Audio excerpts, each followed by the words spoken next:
എല്ലാവർക്കും ഹാപ്പി ഓണം ആശംസിക്കുകയാണ്. നമ്മൾ ജീവിതത്തിൽ എല്ലായ്പ്പോഴും നമുക്ക് ഉണ്ടായിരിക്കേണ്ട ഒരു ക്വാളിറ്റിയാണ് ലക്ഷ്യബോധം. നമുക്ക് എല്ലായ്പ്പോഴും നല്ല ലക്ഷ്യങ്ങൾ ഉണ്ടായിരിക്കണം കേട്ടോ. നല്ല ലക്ഷ്യങ്ങൾ നമുക്ക് എപ്പോഴും ഉണ്ടായിരിക്കണം. അതുപോലെ തന്നെ ഒരു മനുഷ്യൻ്റെ ജീവിതത്തിലെ 2 അനുഗ്രഹങ്ങളാണ് ഓർമ്മയും മറവിയും. നമ്മൾ ആരെങ്കിലും മറവിയെ അനുഗ്രഹമായിട്ട് കാണാറുണ്ടോ? നമ്മളൊക്കെ ഓർമ്മയെ ഒരു അനുഗ്രഹമായിട്ട് കാണും, പക്ഷേ മറവിയെ നമ്മൾ ആരെങ്കിലും ഒരു അനുഗ്രഹമായിട്ട് കാണാറുണ്ടോ? എന്നാൽ മനസ്സിലാക്കുക, ഓർമ്മ പോലെ തന്നെ മറവിയും എന്താണ്? ഈശ്വരൻ മനുഷ്യന് നൽകിയ ഒരു അനുഗ്രഹമാണ്. നിങ്ങൾ എപ്പോഴെങ്കിലും ചിന്തിച്ചിട്ടുണ്ടോ? ജീവിതത്തിൽ എന്തെങ്കിലും ദുരനുഭവം നേരിട്ട് കഴിഞ്ഞാൽ ആ ദുരനുഭവം നമുക്ക് മറക്കാൻ കഴിഞ്ഞില്ല എങ്കിൽ ജീവിതം മുന്നോട്ട് പോകുമോ?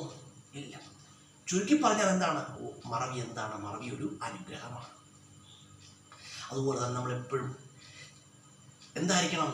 നമ്മളെല്ലായ്പ്പോഴും വിശാല മനസ്സിന് ഉടമയായിരിക്കണം, വിശാല മനസ്കരായിരിക്കണം നമ്മൾ കേട്ടോ. വിശാലമായിട്ട് ചിന്തിക്കാൻ കഴിയുന്നവരാകണം നമ്മൾ.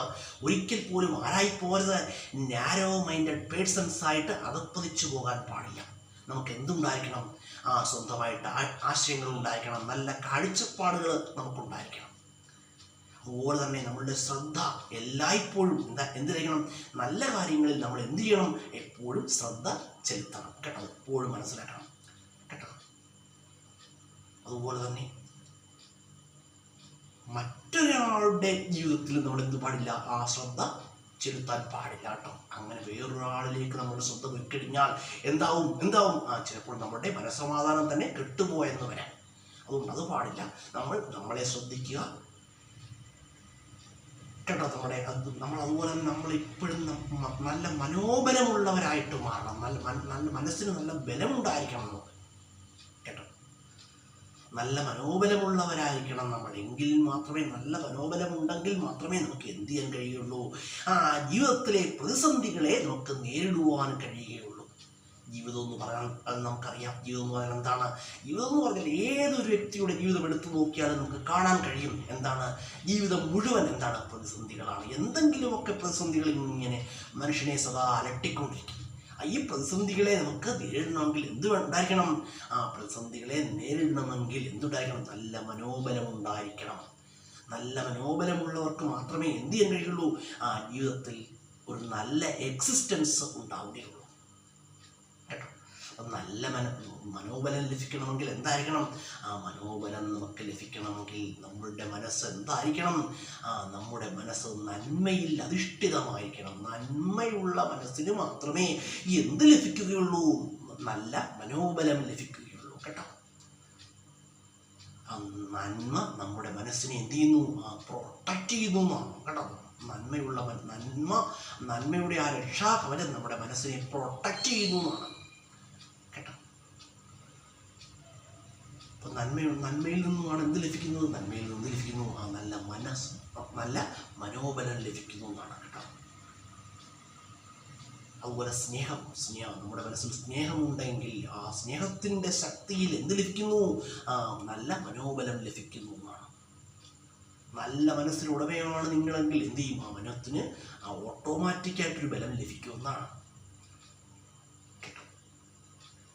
അതുപോലെ തന്നെ നമ്മളെപ്പോഴും എല്ലായ്പ്പോഴും നല്ലത് ചിന്തിക്കാനും നല്ലത് പ്രവർത്തിക്കാനും ഒക്കെ നമുക്ക് കഴിയണം കേട്ടോ. അതുപോലെ തന്നെ എപ്പോഴും മനസ്സിലാക്കണം, നമ്മൾ നാളെ ചിലപ്പോൾ സമൂഹത്തിൻ്റെ മുഖ്യധാരയിലേക്ക് ഇറങ്ങേണ്ടവരൊക്കെയാണ് നമ്മൾ. അപ്പോൾ അങ്ങനെയുള്ള നമ്മൾ എന്ത് ചെയ്യണം? നമുക്ക് നല്ല ആശയങ്ങൾ ഉണ്ടായിരിക്കണം, നല്ല കാഴ്ചപ്പാടുകൾ ഉണ്ടായിരിക്കണം, നല്ല ചിന്താഗതികൾ ഉണ്ടായിരിക്കണം കേട്ടോ. നമ്മുടെ മനസ്സിന് നല്ല നന്മയുണ്ടായിരിക്കണം കേട്ടോ. ഇതൊക്കെ ഉണ്ടെങ്കിൽ മാത്രമേ എന്ത് കഴിയുള്ളൂ? ജീവിതത്തിലൊരു നല്ല എക്സിസ്റ്റൻസ് ഉണ്ടാവുകയുള്ളൂ. അതുപോലെ തന്നെ മനസ്സിലാക്കണം, ജീവിതത്തിൽ എന്ത് ചെയ്യുക?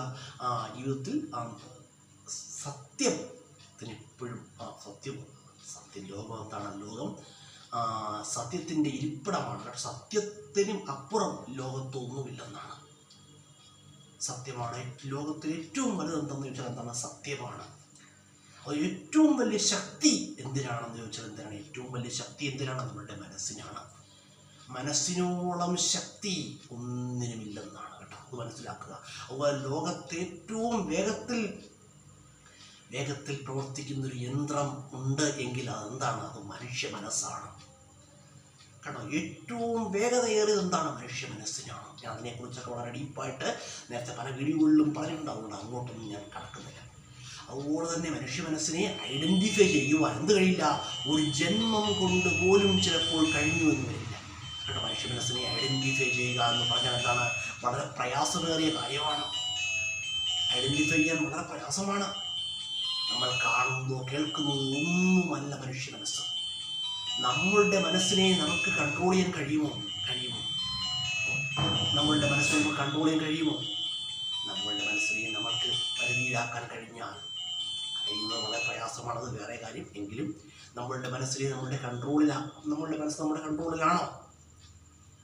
നമ്മളുടെ മനസ്സ് നമ്മുടെ കൺട്രോളിലാണോ? നമ്മൾ ആഗ്രഹിക്കുന്ന ആണോ?